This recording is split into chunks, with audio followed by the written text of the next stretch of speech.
Hi there, you lovely fly fishing maniacs. My name is Ken Persson. Welcome to the Sameo channel. Last month we looked at the static roll cast, the brilliant go-to cast in tight spots. Sometimes, however, we need to add some more distance. So today we go a bit more dynamic. Tag along!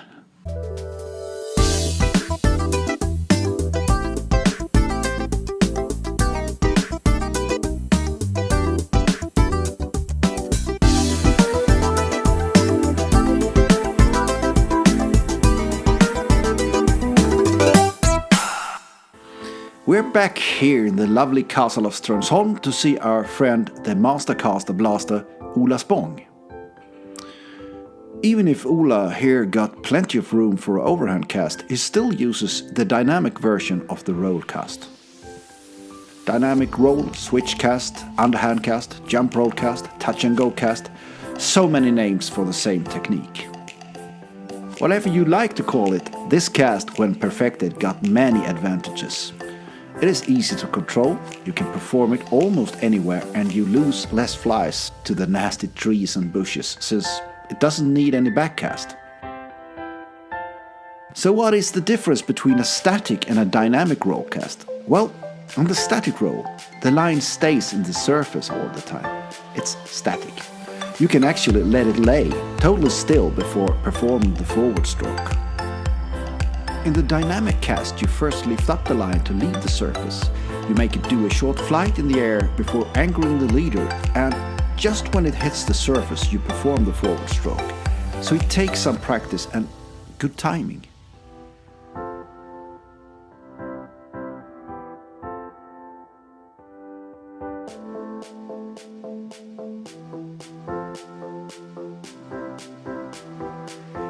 I like to cut this cast up in 3 parts.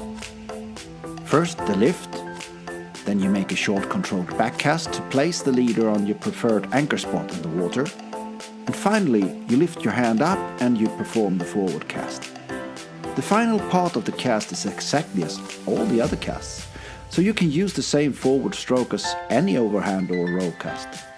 Personally, I like to push my hand a bit forward downwards to make a tight loop.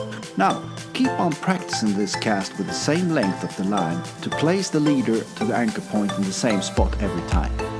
Then you try to time the cast to make the forward stroke exactly when the leader just touches the surface. Just as the static roll or overhand cast, you should keep your rod in an angle out from your casting side, just to prevent getting hit by the fly and keeping it from tangling up. When you have mastered the anchor and timing satisfactory, try to get more distance by pulling line from your reel and shoot in the forward cast.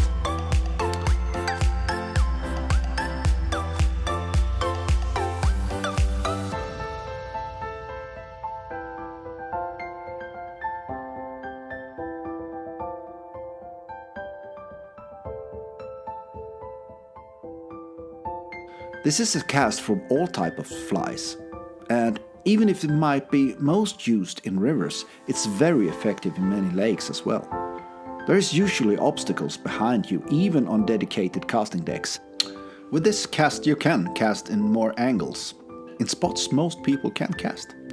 And there is where you will find more fish. The great thing with fishing the one-hand rods is it's possible to haul with the line hand to get better distance even with this cast. I hope you want to dedicate some time to perfect this cast. It's a great cast and it's the basic for the other direction changing casts like the spay cast, the double spay, the snake rolls and other sexy casts that is quite easy to perform after you perfected the dynamic roll. Or the switch cast or the jump roll cast or whatever you want to call it. Thanks for watching, and as usual, if you like this video and want to see more, please hit the subscribe button. See ya!